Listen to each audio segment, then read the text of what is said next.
Mga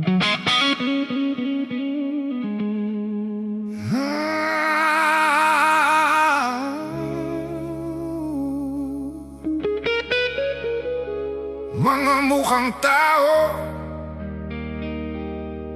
pero huwad ang pagkatao.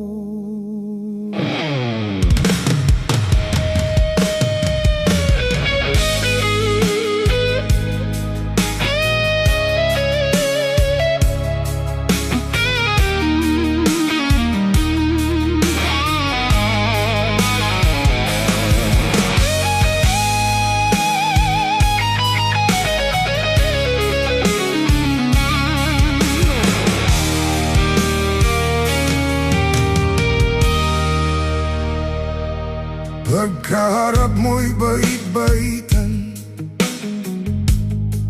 ang galing makipagplastikan. Ang sarap ng ating samahan, pero sa likod mo'y may patalim na tangan. Mga matang punong-puno ng inggit, puno ng masamang balak ang isip.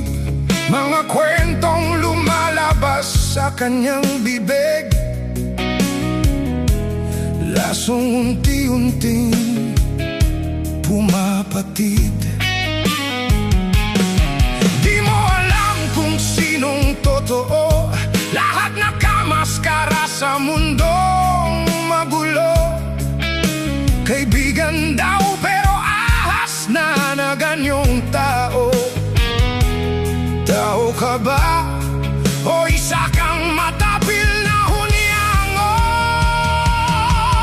Retoke, di mukha kundi pagkatao. Pinaganda lang ang panlabas mo, pero bulok ang puso at isipan mo. Retoke, mga huwad na pagkatao. Pag nakaharap mabait sa'yo, pagtalikod mo ikaw ang tinitira nila ng todo.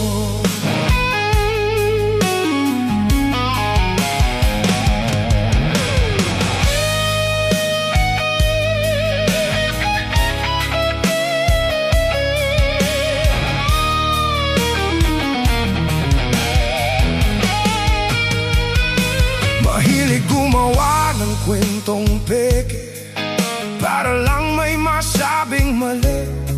Tumingin muna sa inyong mga sarili, kung kayo'y mga perpekto at walang mali. Mga taong walang paninindigan, balimbing bawat sa mga usapan, pero kapag may kailangan sila'y nandyan. Pag ikaw ang wala, di mahagilap, parang bulang nawawala. Mga pangakong puro lang salita, kwentong kalye puro dada. Nakakapagod sa inyo'y makisama, mga taong retoke ang gawa. Retoke, di mukha kundi pagkatao. Pinaganda lang ang panlabas mo, pero bulok ang puso at isipan mo. Retoke, mga huwad na pagkatao. Pagkaharap ay kakampi mo, pero sa likod mo'y sila ang hunang sisira sa'yo. Sino pa bang mapagkakatiwalaan, kung bawat ngiti may kasamang kasinungalingan? Nakakapagod mabuhay sa mundong puro pagpapanggap, pero di nila kayang patahimikin ang taong marunong